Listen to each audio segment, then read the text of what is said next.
வணக்கம். இப்பொழுது நான் குடுவை பற்றி பேச போகிறேன். இது உச்சிஷ்ட கணபதி குடுவை. இதை நான் 23,000 ரூபாய்க்கு வாங்கினேன். அதாவது இதை வாங்கினீங்கன்னா இந்த குடுவை, ஒரு எந்திரம், அப்புறம் கொஞ்சம் மை கிடைக்கும். இது சாதாரண விநாயகரோட குடுவை. இது 5,300 ரூபா. இதுவும் அதே தான். வாங்கினீங்கன்னா அந்த எந்திரம், மை கிடைக்கும். ஸோ இப்போ நம்ம இந்த குடுவை உள்ளார என்னென்ன இருக்குன்னு பார்க்க போகிறோம்.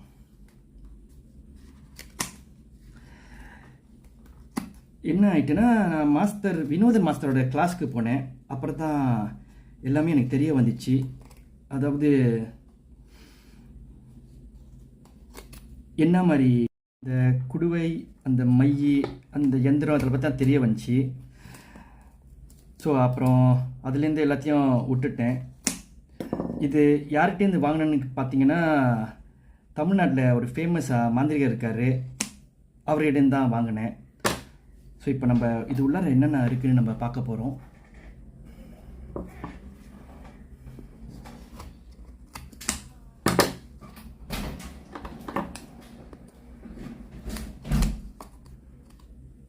இது உச்சிஷ்ட கணபதியோட. ஸோ இந்த புரிந்துணர்வு வேணும்னா, அந்த வினோதன் மாஸ்டர் கிளாஸ்க்கு போன பிறகு தான் ரொம்ப இது புரிய வந்துச்சு, ஏன் இப்படி செய்கிறாங்க, என்ன செய்கிறாங்கன்னு. ஸோ பார்ப்போம் இப்போ உள்ளார என்ன தான் வச்சுருக்காங்கன்னு. ஏன் இவ்வளோ விலைன்னு எனக்கும் தெரியல, பார்ப்போம்.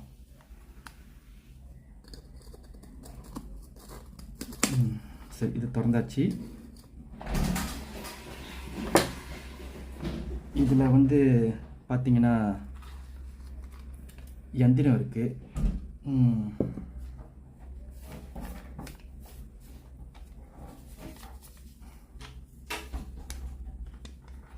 எந்திரம் இருக்குது. அப்புறம் இதில் எனக்கு 200 மாதிரி தான் இருக்குது எல்லாமே. சரி, உன்னுடைய தான் இதையும் தந்து. இது சாதாரண குடுவை. இதையும் திறந்து பார்ப்போம். நல்லா இருக்கு உள்ளார.